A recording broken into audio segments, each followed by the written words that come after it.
तो कहानी की शुरुआत होती है और हमें एक चर्च में एक पेंटर को पेंटिंग करते हुए दिखाया जाता है, जहां पर हमें पता चलता है और ये आदमी बताता है कि उसे पेंटिंग करने के यहाँ पर बिल्कुल पैसे नहीं मिलते और इन्हीं पैसों को लेने के लिए वो चर्च के फादर के पास जाता है, जहां जाने के बाद उस आदमी को पता चलता है कि ब्लैक नामी किसी बीमारी की वजह से वहां के फादर की मौत हो चुकी है।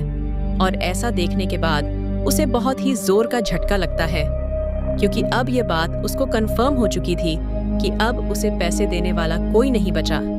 लेकिन तब तक उसके दिमाग में एक आइडिया आता है और वो फादर की ड्रेस को बगल में पड़ा हुआ देखता है और वो सोचता है कि अब वो खुद फादर बन जाए, क्योंकि फादर को काम के ज्यादा पैसे मिलते थे।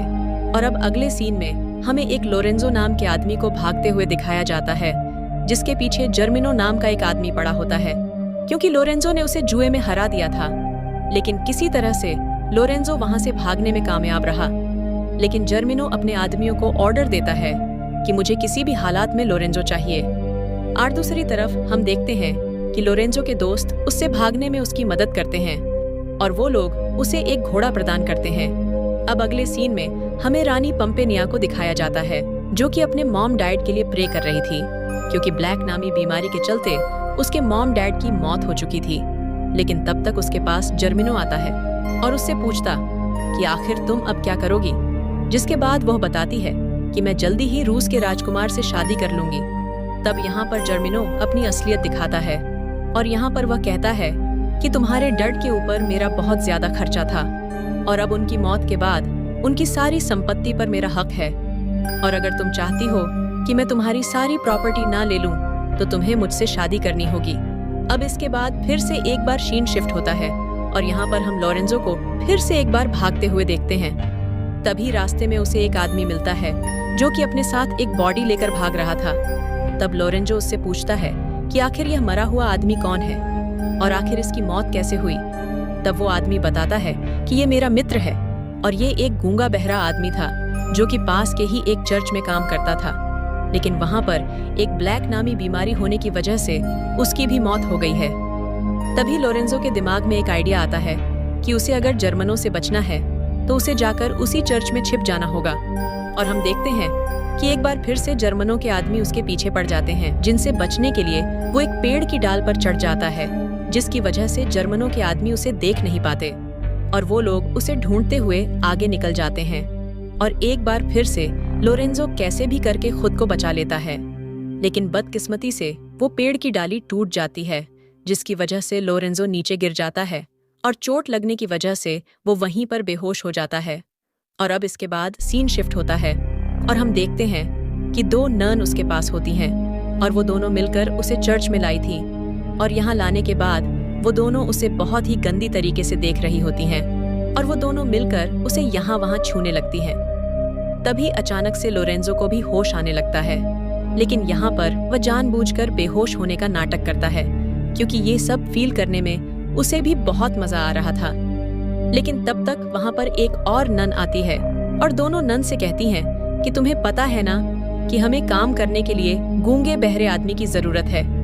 जिस पर वो दोनों नन से बताते हैं कि ये आदमी गूंगा बहरा है।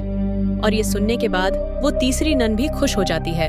और अब अगले सीन में हमें उसी पंपेनिया को दिखाया जाता है, जो जर्मनों से काफी परेशान होने की वजह से उसी चर्च में वापस से रहने के लिए चली जाती है, जिसमें लोरेंजो काम कर रहा था।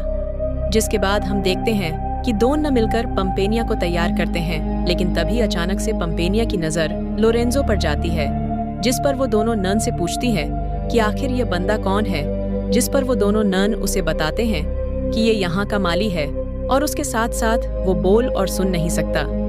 तभी अचानक से हम देखते हैं कि लोरेंस के पास एक नन आती है और उसे जंगल में ले जाकर उसके साथ मंगल करने की कोशिश करने लगती है। लेकिन ये सब कुछ पंपेनिया भी देख लेती है और ऐसा देखने के बाद उसे बहुत ही ज्यादा गुस्सा आने लगता है, क्योंकि पंपेनिया कहीं ना कहीं उसको पसंद करने लगती है। और दूसरी तरफ हम देखते हैं कि रूस का राजकुमार भी पंपेनिया के घर पर पहुंच चुका था, जहां पर उसे जर्मिनो मिलता है और वो उसे वहां से बेइज्जत करके भगा देता है, क्योंकि वह बताता है कि अब पंपेनिया मुझसे शादी करने वाली है। जिसके बाद यह सुनते ही राजकुमार वहां से उदास होकर जाने लगता है। लेकिन तभी रास्ते में उसे एक आदमी मिलता है जो कि उसे बताता है कि जर्मनों से परेशान होकर पंपेनिया यहाँ से भाग निकली है और वह दूसरे शहर के चर्च में तुम्हारा इंतजार कर रही है। इतना सुनते ही राजकुमार पंपेनिया को ढूंढने के लिए उसी चर्च की तरफ निकल पड़ता है। और दूसरी तरफ हम देखते हैं कि लोरेंजो के पास 2 अनजान नन आती हैं और ये लोरेंजो के साथ जाकर उसके साथ रोमांस करने लगती हैं। और हम देखते हैं कि इधर पंपेनिया अंदर ही अंदर बहुत ज्यादा टूटने लगी थी, क्योंकि वो चाहती थी कि लोरेंजो के साथ कोई भी लड़की ऐसा कुछ ना करे, और इसी की वजह से वो अब लोरेंजो पर नजर रखने लगती है।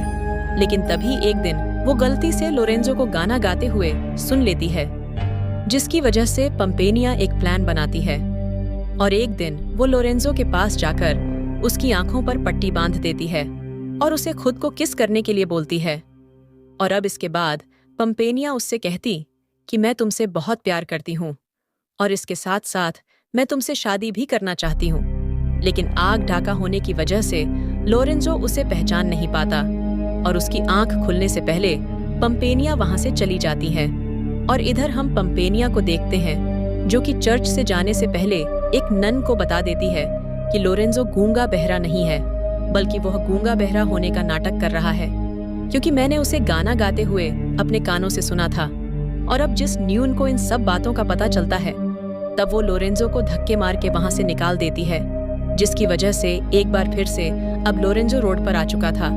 और अब हम देखते हैं कि वो एक जगह पर उदास बैठा होता है और तभी पंपेनिया उसके सामने से गुजर रही होती है और वो पंपेनिया को रुकाकर कहता है कि मेरे पास रहने के लिए कोई घर नहीं है और ना ही मेरे पास कोई नौकरी है जिससे मैं अपने खर्चा चला सकूं। और इस बात का वो पंपेनिया से रिक्वेस्ट करने लगता है, जिसके बाद अब पंपेनिया उसकी बात मान लेती है, क्योंकि पंपेनिया का सारा प्लान ही यही था।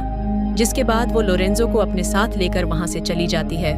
और अब दूसरी तरफ हमें रूस के राजकुमार को दिखाया जाता है, जो कि झरने के पास बैठा होता है और पानी पी रहा होता है और उसे वहीं पर एक लड़की नहाती हुई दिखाई देती है। और राजकुमार उस लड़की के पास जाकर बोलता है कि मैं रूस का राजकुमार हूँ और यहाँ पर मैं आकर अपनी पंपेनिया को ढूंढ रहा हूँ। जिस पर वो लड़की उसे झूठ बोल देती है और बोलती है कि मैं ही तुम्हारी पंपेनिया हूँ।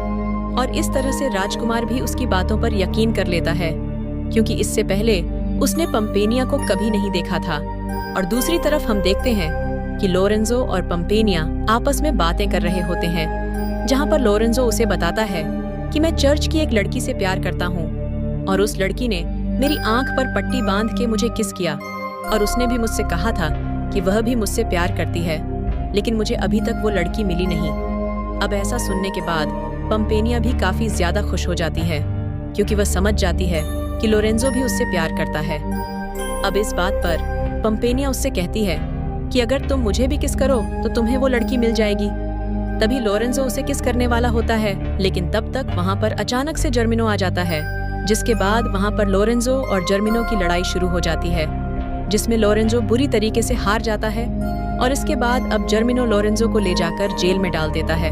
और अब यहाँ पर पंपेनिया जर्मिनो से कहती कि मैं तुमसे शादी करने के लिए तैयार हूँ, लेकिन हमारी शादी से पहले तुम्हें लोरेंजो को छोड़ना होगा। अब ये सुनने के बाद जर्मिनो भी उसकी बात मान जाता है और वह शादी के लिए एक फादर को बुलाते हैं। लेकिन यहाँ पर हम जान पाते हैं कि पादरी कोई और नहीं बल्कि वही पेंटर था जो फादर का भेष बनाकर वहाँ पे रहता था। जिसके बाद पंपेनिया फादर के पास जाकर उसे कुछ पैसे देती है और वो उससे कहती है कि तुम जितना हो सके उतना शादी की डेट को टालते जाओ। और इसके बाद वो फादर भी बिल्कुल ऐसा ही करता है। लेकिन अब शादी का डेट आगे बढ़ता हुआ देखकर जर्मिनो तलवार निकालकर फादर की गर्दन पर लगा देता है। लेकिन तब तक वहाँ पर रूस का राजकुमार भी आ जाता है और अचानक से वहाँ पर लोरेंजो भी आ जाता है। इसके बाद अब ये दोनों मिलकर जर्मनों के आदमियों से मुकाबला करते हैं। अब लड़ाई के दौरान हम देखते हैं कि जर्मिनो कुएं में गिर जाता है, जिसकी वजह से उसकी वहाँ पर मौत हो जाती है। जिसके बाद अब हम देखते हैं कि पंपेनिया अपना चेहरा ढककर राजकुमार के पास जाती है और वो राजकुमार के पास जाकर उससे शादी करने के लिए मना कर देती है। इसके बाद राजकुमार अब उसकी शक्ल देखने के बाद कहता है कि तुम भी वो पंपेनिया नहीं हो जो मेरी है। तभी अचानक से वो लड़की वहाँ पर आती है जो खुद को पंपेनिया बताती थी और वो उस राजकुमार के पास चली जाती है। और दूसरी तरफ लोरेंजो भी बोलता है कि मैं उसी लड़की से शादी करूंगा जिसने मुझे उस दिन किस किया था। जिसके बाद अब पंपेनिया लोरेंजो को किस करती है और लोरेंजो भी समझ जाता है कि ये वही लड़की है जिस बाद वो डुप्लीकेट फादर सबकी शादी करा देता है। और बस इसी को दिखाते हुए इस मूवी का यहीं पर एंड हो जाता है।